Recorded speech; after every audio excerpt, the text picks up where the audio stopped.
ಕಬ್ಬು ಮತ್ತು ಮೆಕ್ಕೆಜೋಳದ ವಿಚಾರದಲ್ಲಿ ಕೇಂದ್ರ ಸರ್ಕಾರದ ಜವಾಬ್ದಾರಿ, ಇದನ್ನು ತಿಳ್ಕೊಬೇಕು ಬಿಜೆಪಿ ನಾಯಕರು ಅಂತ. ಸಿದ್ದರಾಮಯ್ಯನವರಾಗಲಿ ಡಿ ಕೆ ಶಿವಕುಮಾರ್ ಅವರಾಗಲಿ ಭಾಳ ನಿಶ್ಚಯರಿದ್ದಾರೆ. ರಾಜ್ಯ ಸರ್ಕಾರದ ವೈಫಲ್ಯಗಳನ್ನು ಮುಚ್ಚಿ ಹಾಕಿಕೊಡುವ ಸಲುವಾಗಿ ಪ್ರತಿ ಸಂದರ್ಭದಲ್ಲೂ ಕೂಡ ಕೇಂದ್ರ ಸರ್ಕಾರವನ್ನು ದೂರುವಂಥದ್ದು, ಪ್ರಧಾನಮಂತ್ರಿಗಳಿಗೆ ಪತ್ರವನ್ನು ಬರೆಯುವಂಥದ್ದು, ಇದರಲ್ಲಿ ಭಾಳ ನಿಶ್ಚಯರಿದ್ದಾರೆ.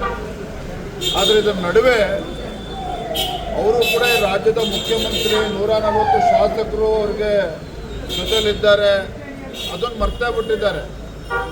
ರಾಜ್ಯ ಸರ್ಕಾರದ ಕರ್ತವ್ಯವನ್ನು ಮರೆತಿದ್ದಾರೆ. ಎಲ್ಲ ಸಂದರ್ಭದಲ್ಲೂ ಕೂಡ ಕೇಂದ್ರ ಸರ್ಕಾರನ ದೂರುವ ಒಂದು ಪರಿಪಾಠವನ್ನು ಮಾಡ್ಕೊಂಡು ಬಂದಿದ್ದಾರೆ ವಿನಃ ತಮ್ಮ ವೈಫಲ್ಯಗಳನ್ನು ಮುಚ್ಚಿ ಹಾಕೊಳ್ತಕ್ಕಂಥ ಸಲುವಾಗಿ ಈ ಡ್ರಾಮಾ ಮಾಡ್ತಾ ಇದ್ದಾರೆ. ಎಲ್ಲವನ್ನೂ ಕೂಡ ನಾವು ಚರ್ಚೆ ಮಾಡ್ತಾ ಇದ್ದದ್ದು,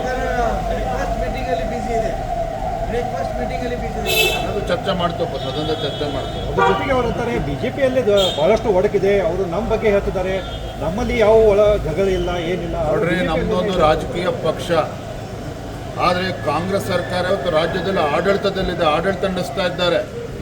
ಮುಖ್ಯಮಂತ್ರಿಗಳು ಮಂತ್ರಿಗಳನ್ನು ದಂಡನ ಕಡ್ಕೊಂಡು, ಶಾಸಕರ ದಂಡನ ಕಡ್ಕೊಂಡು ವಾರದಲ್ಲಿ 3-4 ದಿನ ಡೆಲ್ಲಿಲಿ ಹೋಗಿ ಕೂತಿರ್ತಾರೆ. ಉಪಮುಖ್ಯಮಂತ್ರಿಗಳು ಅವ್ರ ಸಚಿವರು ದಂಡ ತಗೊಂಡು ಅವ್ರವ್ರು ಡೆಲ್ಲಿಲಿ ಕೂತ್ಕೊಳ್ತಾರೆ.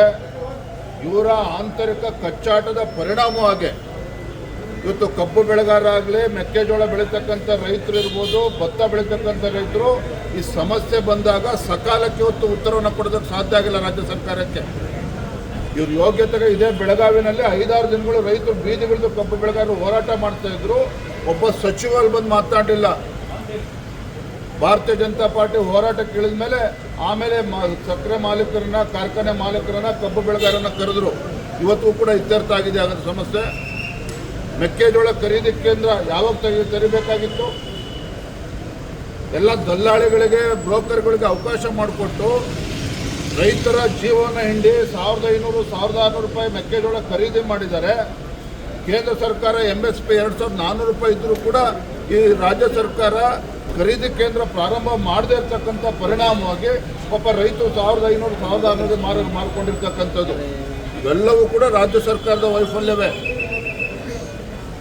ಇವತ್ತು ಅತಿಥಿ ಉಪನ್ಯಾಸಕರು, ಪದವಿ ಪೂರ್ವ ಕಾಲೇಜುಗಳಲ್ಲಿ ಏನಾಗಿದೆ ಪರಿಸ್ಥಿತಿ?